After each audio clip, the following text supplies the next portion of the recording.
Hello everyone, today I will show you how to select specific pages in a PDF file using Nitro Pro PDF Editor. Open your PDF file with Nitro Pro PDF Editor. Now click on this left sidebar page thumbnail icon and this page thumbnail bar showing here. Now click on of your page and select it. Now press Ctrl key for your keyboard and select another one.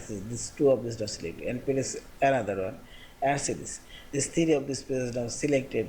Now you can rotate them, you can delete and so on. Also you can select pages, dragging your mouse cursor, you can select multiple pages and see this. Now you can rotate them and see this and counter clockwise rotate and see this. In this way you can select a specific pages or a specific page range. Yeah, and finally select this file option, save or save as your PDF file. Thank you for watching. Please subscribe, like, share and comment.